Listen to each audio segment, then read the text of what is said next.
One thing about the human brain is that it never stops functioning from the moment you're born to the moment you stand up to make a speech.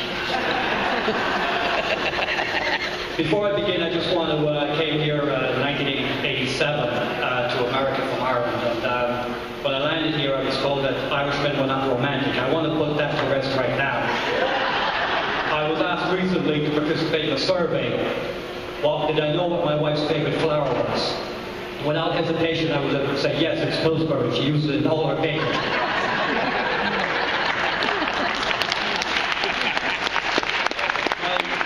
tale of woe, to no fault of mine, actually began in London. I was born in London. My parents moved back to Ireland when I was 4, to where my father was born and raised in West Cork, down by Bantry. And they moved back with 4 young children to a house in 1966 to be with my father's mother that had 2 rooms downstairs, 3 rooms upstairs, and no running water. And about a year later, the bathroom and the extension were put in. And it's hard to comprehend moving back with 4 children to an area where, without those amenities. And she'd done it for us so that we could grow up in the countryside and not in city life. And my father was a tailor. But I heard you say that. And, he had a workshop, he moved into his father's workshop, and you had to help out. We were surrounded by farmers, so no matter what you tried to do to get out of it, you had to help out in the workshop. So you honed your skills on a certain area, and my area of expertise was pulling threads.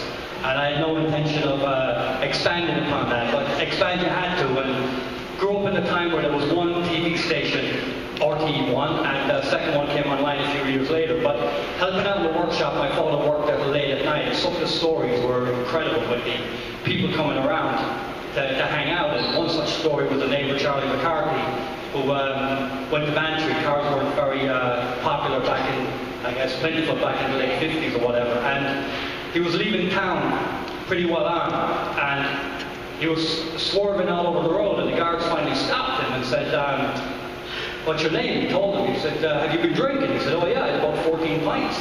He goes, about 5 minutes ago your wife fell out of the car. He said, oh my God, thank God, I thought I was going dead. Another great story that I heard, I can share with you this, and it's a little more serious. Father Byrne, local parish priest, pastor as you call him here, told us the story, which we never learned in school. When Hitler condemned Ireland, I believe it was May 8, 1945, on the BBC for remaining neutral during World War II. And Éamon de Valera came back and BBC broadcast it. And I was able to look this up on Google and verify that it's true. And it's very short, if I could just read it to you, if you don't mind.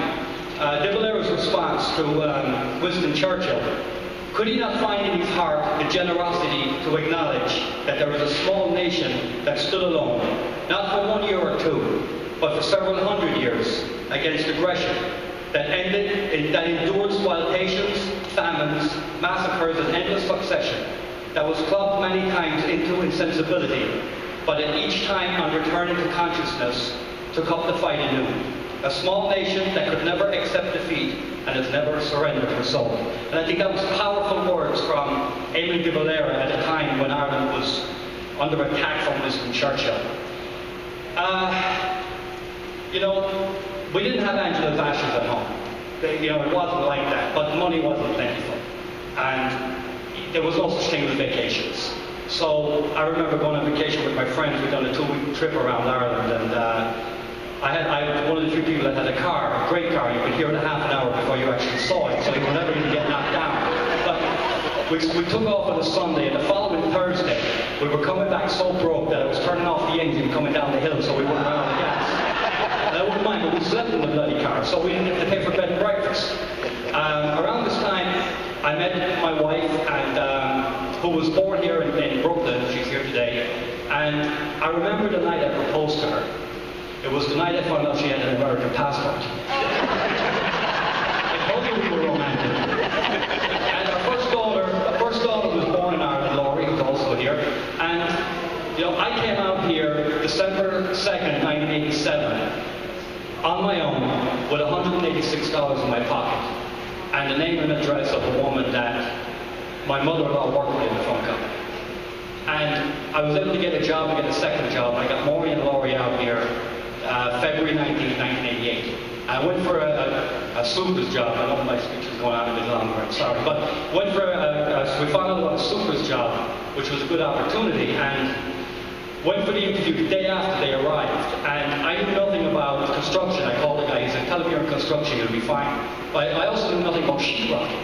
I never heard of a sheetrock in my life, and we didn't have them in Ireland. And two men will hang about 50 boards a day. That's good carpenters. So I go for the interview. He goes, what do you do? I said, construction. He goes, do you know anything about sheetrock? I said, of course I do.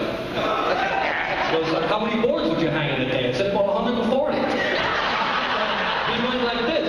So I thought maybe I'm a bit low, so I said, that'll be before lunch. But being from Cork and having kissed the Blarney Stone, I got the job.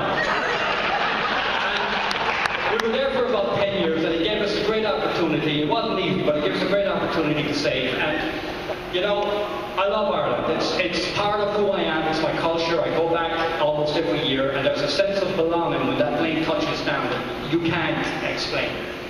But that being said, this is the greatest country in the world. I came to America, and I made something of myself. Today, I'm a chief engineer with dcas.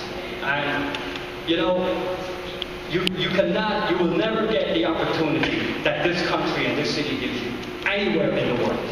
And Mary McAleese, I'm going to conclude my speech. Mary McAleese, actually, her photo's on the wall down there. She's the past president. She described the immigrant best when she said this: the immigrant's heart marches to the beat of two quite different drums, one from the old homeland and the other from the new. The immigrant has to bridge these two worlds, living comfortably in the new, and bring the best of his or her ancient identity and heritage to bear on the life in an adopted homeland. On those words, Gurevila Mahagat, I just thank you very much.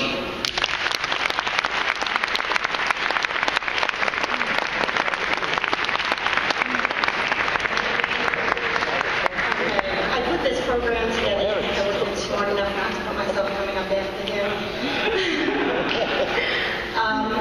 So again, in the interest of time, and because I have a family tree that hangs on my office wall that traces my roots back to the 16th century, I'm going to skip a little bit ahead. And